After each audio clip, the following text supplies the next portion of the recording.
Good morning and welcome to our first press conference. Please make sure that your cell phone is on silence, and as a reminder, video recording is not allowed in this room. If you would, raise your hand. I've got two mic girls on both sides, and they will get you a mic. When you receive the mic and you ask your question, please state your name and affiliation.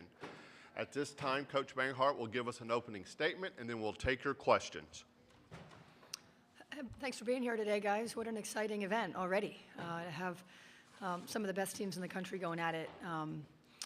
Really exciting for us. As you all know, Reniya Kelly is from about 15 minutes from here. She's from Hoover, and she's had a great year for us and is a great part of our team. So just a neat story that here she is getting a chance to play in front of her home crowd. You know, it's an event we know. It's the second time we've been here in 4 years. It's an opponent we know, at least in the first round and in the second round, most likely. But, you know, it all begins, which is super exciting. Okay, raise your hand. We'll start right here on the left, my left. Hey, Courtney, Doug Feinberg, the Associated Press. If I can ask you two questions real quick. The first one is kind of what you're saying. How much does it help playing an opponent now that you obviously are very familiar with and such, and Duke? Second one is a bigger picture one is, again, we've talked to the president of WBCA. The portal's open, which seems the dumbest thing ever since you guys are in the middle of playing in a tournament right now and 16 teams left. What would you as coaches like to see the time of this be? Because opening in right before Sweet 16, to me, seems almost asinine. Mm-hmm. You know, where do you want me to start? Which one? I forget the first question, to be honest. Oh, playing Duke. Yeah, you know, what's helpful is it's quick turnarounds. You know, it's quick turnarounds when you get into the tournament because you don't know who you're going to play until kind of right before. And so to have a quick turnaround to a team you've already played, that there's a comfort there that's helpful. But to play in the Sweet 16, there's just no bad teams. So, you know, you might have more familiarity, but familiarity doesn't win games, right? And so I think from a prep standpoint, there's a little bit more comfort, both sides, as well as players having more familiarity with rosters and things like that. But it doesn't make the game easier, and that's what makes it so great. As for the portal, I mean, the timing is tricky no matter when you put it, because summer school starts up at a lot of places in early May. And what was happening is people were transferring, and then when they get there, they can't get into summer school, and therefore they can't be eligible to play that year. And so in order to get into summer school and to have all that taken care of, and giving people the amount of time that they would need to get into the portal and to visit and to make their choices, apparently it butts up against some things like that for academic reasons and for people that have invested in summer schools, and then they can't get their kids to take the classes that they need to be eligible. So it has more to do, I think, with the academic calendar in our season than it does trying to put it. No one wants it during the Sweet 16. No one wants it Elite 8. No one wants it in the first round of the tournament. No one wants it during the season. But our season is so long, you know, that there's really not a lot of other choices given the summer school component for admissibility. To your right. You've talked a lot about how the ACC is, you know, can be a gauntlet, you know, in the regular season, and yeah. you have to win at least 12 games to even have a shot at, you know, winning the regular season title. You know, 8 teams made the tournament. There's 4 of them here now. You're one of them. How does that conference slate really prepare you for this stage? Not just, you know, the familiarity of playing Duke, but sort of going through all that. Yeah, just tremendous. You know, I was surprised that we only got in 8 teams, you know, and now you got 4 of them still playing, right? The Big 12 or the Big 10 got 12, and they've got how many playing? 3, right? Do the math, right? The ACC has been an exceptional conference all year. It's been really great for us to play against all different styles, all different, you know, and they've all been really close. I mean, we feel battle tested. We felt like when we played West Virginia, we had been prepared by the elite guards in our conference. So we give a lot of credit to the other teams that we played to prepare us for that win.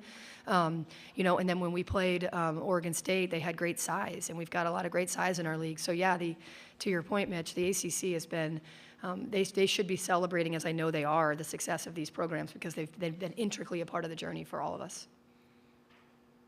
We're going to go to the very back. Jeremiah Holloway with Inside Carolina. Courtney, of course, you know, the last few years against Duke, you guys have played in a lot of close games, and then this year the ACC made Duke your only repeat opponent as well. I guess, like, because of that, adjustment and change, how much does that just, like, add to the significance? Obviously, this is an NCAA tournament game, but even in the regular season, how much did that just kind of add to the, I guess, significance and the weight of some of these UNC Duke games? I don't know if honestly, but I don't know if that adds to it, in that other than the fact that these are traditionally have been two of the heavyweights in the conference, right? And that wasn't Kara or I's doing, right? We're just in charge of it in this moment. And so I think, if we were playing NC State, we'd have the very similar answer, right? Is that there's been a lot of coaches that have come, or in our case one, but who've come before us that have created the fact that these games matter because both teams are always good.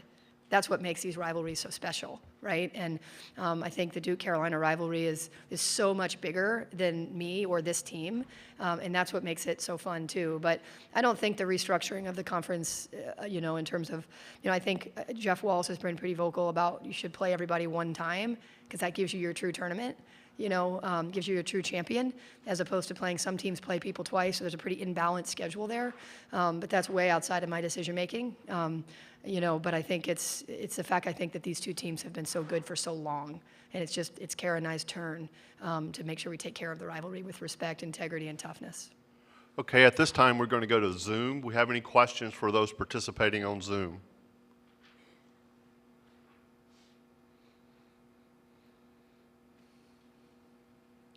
Okay, back up front.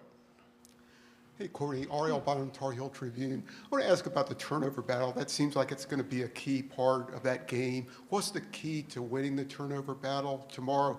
And also, what are your feelings of playing an ACC team this early in the tournament? Well, with these big conferences, that's the only way, right? I want teams to be seated where they belong, and whoever you play, you play. And so when the conferences were a lot smaller, you had 4 major or 5 major power conferences. It was a little bit easier to shuffle around, but this is what you get with big conferences where there's so many heavyweights. So that's fine, to me. We're a 3 seed, we're playing a 2 seed, and all the 2 seeds are good, and all the 3 seeds are good. It doesn't really matter who. But in terms of the turnover battle, that's always a good statistic to care about, right? Like, if you turn the ball over, you're not only giving up your offensive opportunity to score in that singular possession, but you're giving the other team a chance to score against a non-set defense. So that's a statistic that both sides, it kind of is a double whammy if you're the team turning it over, and it's a double positive if you're the team who's created the turnover. And so that's these are 2 of the elite defenses in the country. And so we've both been able to generate turnovers at a rate that we're proud of, which has helped. And so it'll be key for the ball control will be key for sure, because of the fact that you want to make sure you're getting opportunities to score in your possessions, and you're not giving the other team opportunities to score against a non-set defense. Off that West Virginia game, a similar kind of dynamic going to help you? Yeah, what's good is whenever you watch back your team and you watch them play, and in this particular, when you prepare for a team like Duke that you've already played before, you get to actually watch yourself play against Duke instead of all the other teams play against Duke all the time, or the other whoever we're playing. And what's good is I think we're better. They are too, and that's what should happen, right? Is that when you watch the game back from the first game or even the second game, like how we handled pressure was not good, not as good as we did against West Virginia. We've just gotten better, right? And so haven't they, watching them in the ACC tournament versus watching them in preparation for our second game. And that's what's great, is when you have good teams that have continued the journey of being good, is what's made for TV and why our game is so strong. Front aisle, right here. Hi, Courtney. Sarah Tidwell with the USA Today Network. I want to know a little bit about Alyssa. So you guys have played Duke twice this season. First time she was in the game, second time she was out with a knee injury. What is her impact going to be tomorrow in, the offense, and also keeping Duke from scoring as much as they can? Yeah, I mean, for sure. When we didn't have Alyssa and Reniya the second time we played them, those are kids that typically in the biggest battles that we play have had pivotal roles, and also they play a lot of minutes. So it helps with the fatigue, right? So you're taking 60 minutes, if you add the 2 together, at least, probably more, 70 minutes that were taken away. And then we had to, other people had to play so many more minutes than maybe they had less rest and things like that. So fatigue certainly settled in, especially towards the end of that third quarter, which is when they went on an 8-0 run. And so having her, not only is she kind of a relentless contributor on both ends, But it means that you have the experience and you have the toughness and you have the two-way player and you also have the minutes that you can then take back, and so people can play a little bit more rested. So her and Reniya were missing the game was a significant story for us in that game, and having them back certainly is better for us. Third row. Right back here. Ben Pickman from The Athletic. Just following up on Doug's question related to the portal, just how did you and your staff kind of balance the transfer portal recruiting with game prep this week? Did you have people who were working the phones on Tuesday? Did you say, okay, after Wednesday, we're not doing any more portal work, or how are you guys kind of managing the dual workloads? You always look at your own roster first and figure out what you think what you're gonna have and what you're gonna keep and all that, and then you look at what you have coming in and how many spots you have and all that. So you need to monitor the names, and but if there's some that are monitoring it so closely and they're just reaching out to everybody, that's not us. That's just not our style. And so we're a little more targeted, and we're also that's not a race. Like, if you're finding your fit, it's not a race, right? So I know there's like an urgency and everyone's like, oh, the portal's opening. It's like, yeah, and usually things done in haste are not always the most thoughtful things done, right? So we are monitoring it to the point of knowing who is available that we think can help us, and we're gonna do that in due time. But we get to promote that we're still playing basketball. And so we don't have as much time as everybody else, and that's a relevant fact, right? So we're probably not as active as some of the others. Front, middle, right here. Yeah, Mike Vopel from ESPN.com. Coach, I wonder if you could address two things. First, you talked about this being bigger than basketball in some ways because this is literally probably the most premier rivalry in college sports. Cool. I know you're focused on the basketball part of that, but can you just talk about what that means to have these two meeting for the first time in the NCAA tournament? And then the fact that you guys, in a lot of ways, are very similar in terms of, both averaging about 70-some points and your opponents only average about 57. How does that make this matchup interesting in that you guys are similar in a lot of ways?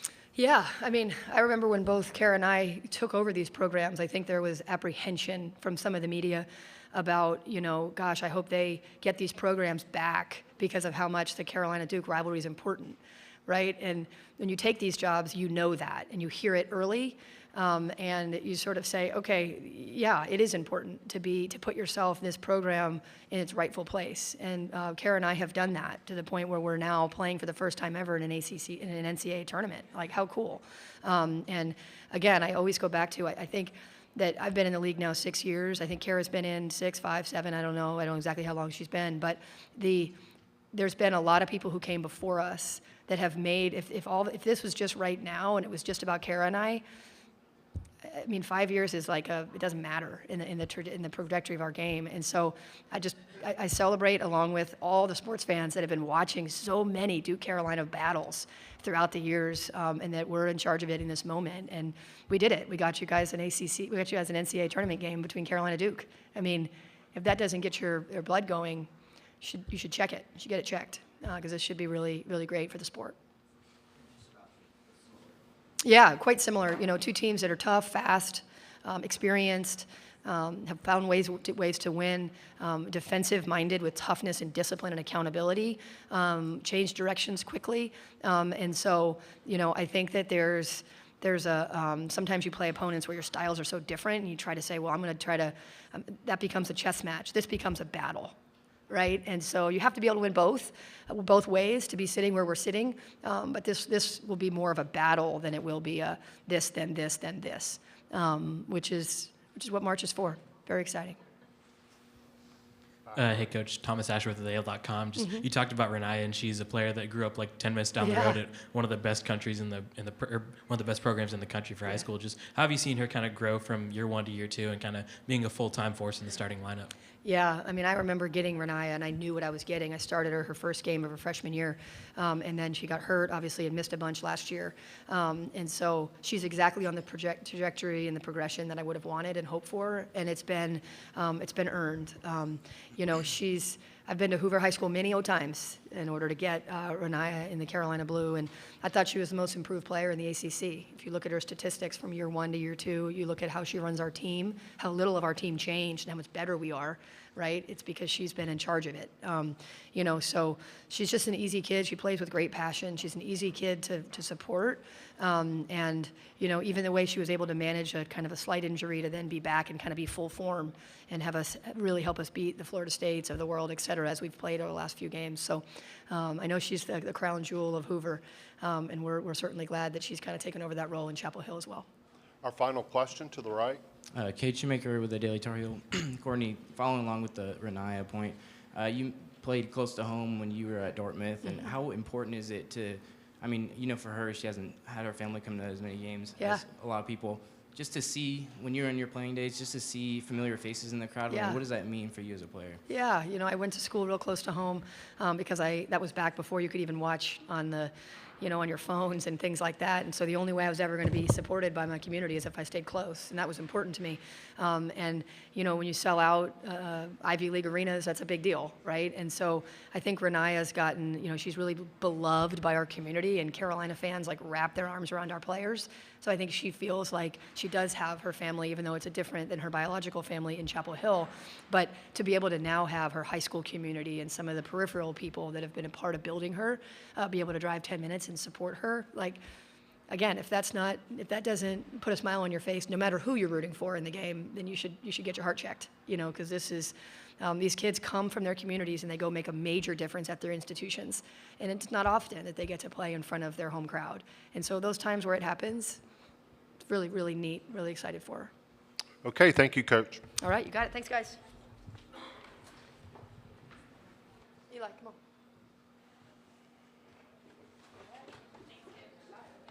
Players will be available shortly.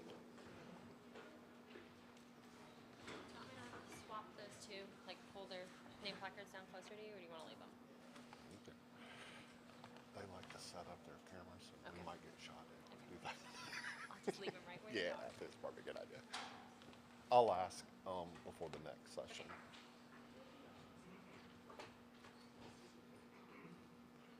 Rusty.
Okay, as a reminder, no recording.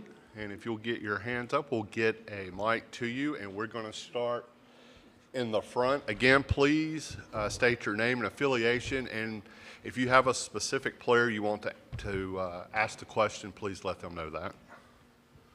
Start right here. Sarah Tidwell with the USA Today Network. I have a question for both of you. I'll start with Reniya. What does it mean to you to be playing so close to home this weekend? Yes, it means everything. I'm just going to explain this from the start. I played here my 8th grade, 9th grade, 10th grade, 11th grade, 12th grade, and I only lost one time, and it was my 9th grade year. So this is like a full cycle for me, and I'm really excited to be here, especially because my family and friends have come out and see me. So it's really a blessing to be back home and be close. It's like 20 minutes away from my house, so this is really close to me. So, yeah. And then Alyssa, this is your final year as a grad student. How does it feel to be, part of history, playing Duke for the first time ever, your biggest rival in the March Madness? Yeah, it's something super special. I mean, there's not a lot of firsts that can be done at Carolina because it's such a rich program with a lot of great history. And so we're just excited for the matchup and to be in the Sweet 16 again. Far right. Mitch North of SB Nation. So Reniya, you're about 4-1 in this building? Yes. Okay. Yeah. What was it like playing here as a high schooler, and when the brackets, I guess, kind of came out? When did you know that there was a chance for you to maybe get sent here in the Sweet 16? Man, I was praying about it. I'm like, I wish I go to Birmingham because I do not want to go to Washington. But it's just great. Like, I just love this place so much because I have so much experience and the atmosphere is always good here. So I'm really just happy to be back in this building, really. Far back. Matt Krause, Star Hill Sports Network from Learfield. Reniya, for you, Duke, like West Virginia, is going to throw some pressure at you. How do you feel that this team is better at handling pressure from earlier in the season to this point? I feel like all of the guards, all the people on the court can handle the ball. So I think from the last game, I think we didn't really handle the pressure really well. We just let them kind of, get us shooken up. But I think this game we are more comfortable with handling the ball and pushing it up the floor. Associated Press, for both of you, what does it mean to have this sort of be the next chapter in the Duke-Carolina rivalry, since obviously it's one of the biggest in sports to have the meet on this stage now to get to the Elite Eight? Reniya, if you'll take that question first. I'm sorry, what'd you say? I'm sorry. What does the rivalry mean? Just, again, playing the rival in Duke on the biggest stage now of the Sweet 16. It's one of the biggest rivalries in college basketball and college sports. What does it mean to be playing your rival to get to the next round? Oh, yeah. I mean, obviously, everyone wants to win. So I think the main focus is to win. Obviously, this is a big rival, and I think the fans are going to love it. The TV is going to love it. Everybody's going to love it. So I think we're just ready to win the game. Alyssa? Yeah, I think it's going to be cool to showcase on even a bigger stage what the Carolina-Duke rivalry is. And obviously, it's always a gritty game. And so it's something that's going to be pretty cool to show the rest of the country. Okay, question to the far right. Cameron Teague with The Athletic. Alyssa, this is for you. What's the challenge of preparing for a team a third time? And I know you and Reniya didn't play that second game. And how does that change maybe the preparation as you, whether you watch that film as tight or not?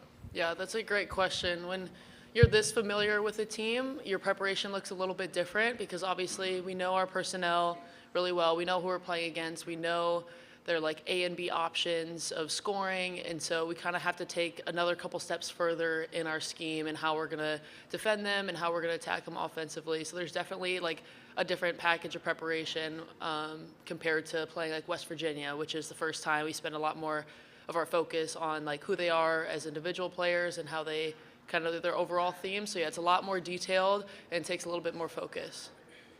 At this time, we'll go to Zoom. Any questions from those participating on Zoom?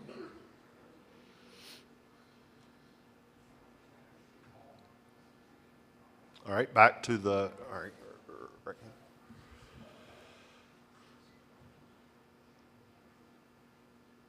Cassandra Negley with Yahoo Sports. Alyssa, those few games you missed towards the end of the season, having to sit out and watch the team from afar, is there any kind of perspective that you gained about this team having to do that and then reasserting yourself into the lineup? Yeah, I would say the only perspective I gained, which is something I already knew, is that we have a really deep bench and we have a lot of girls that can step up on any given night. And I think that's really crucial for success in the March Madness tournament, as long and grueling as it is, because like if someone's not having a great night, we know that somebody else will be able to pick up the slack. And so we have a really deep team, and that's something that's really special. And so just reinserting myself into the lineup, I just continue to bring what I've brought all season and contribute to my team in whatever ways it's needed. Front row on the left. Hey, Reniya, Ariel Bynum, Tar Heel Tribune, how are you doing? What did you learn playing Duke the first time about trying to limit turnovers, and what did you learn by watching in the second game? And did playing a game like you did on Monday against West Virginia, is that going to be helpful for you tomorrow? Yeah, so the first part, you asked me, what did I learn from the first game? I think we can attack them more. I think we were so focused on their hedge that it got us out of rhythm on the basket, and we had to score. So I think we do a better job of just, that's a fluff for them, just the hedge to get us out of rhythm. So I think we're going to attack that more this game. When I was watching, I hate like just sitting out, and it was just really hard for me to watch because I wanted to go to war for my teammates, but I knew we had a deep bench like Alyssa just said, and I think everyone stepped up. We just didn't have enough firepower in the third quarter, and I think it really took us back. Your third point, what did you say about? Did going through a game like you did Monday against a team that pressures a lot, would that be helpful for you tomorrow? Oh yes, for sure. West Virginia really set us up for success just because we need to get open and get the ball so we can run our offense and get down the court. So Duke pressure isn't the same as West Virginia, but it is similar. So I think we will be very prepared for Duke pressure. Any other questions? Front right. Wesley Branch, USA Today. For either of you, really, Caleb McPherson was a key player and leader for you guys early in the season, and then obviously shooting down with the injury. What, from your perspective, has been kind of her transition to being more of a coach on the sideline for you guys, and maybe a moment that impacted you guys from her leadership perspective after her injury? Alyssa, if you'll take this one first. Yeah, Kayla is a really special piece to our team, and she's in a unique position because she knows exactly what it's like to be a player. She's still a player on our roster, and she is really good at digesting what coaches say and what they're looking for and kind of being the bridge between the two. And so she's really helpful to have on the bench because at any timeout or stop and play, she's talking to some of us on the court, telling us what she sees. And similar to Reniya, she has that point guard vision, and so she can read the game really, really well and help us make in-game adjustments before like it needing to get to the coaches and us to figure out as a big group. So she's just been super instrumental in our success, and we're really grateful that she's on our side. Back to the left. Yeah, Alyssa, Ariel Bonham, Tar Heel Tribune. After Monday's game, how long did it take to come down from that high? I mean, it had to be one of the best experiences of your career.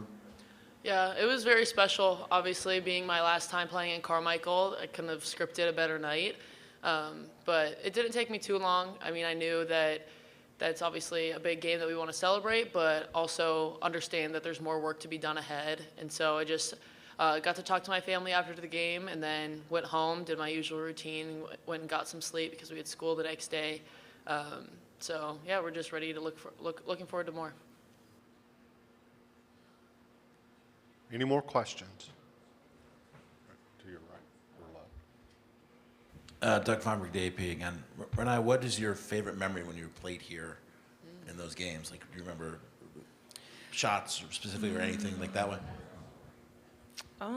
I think it was my senior year. It was like 50 seconds left on the clock, and I subbed out, and everyone was just standing up and clapping for me, and I was hugging all of my coaches and teammates, and I was crying. And, you know, I usually don't cry, but it was my most memorable moment for me, for sure. Last chance. Okay, ladies, thank you. Thank you, guys. Our next press conference will be at 12:10 with Duke head coach.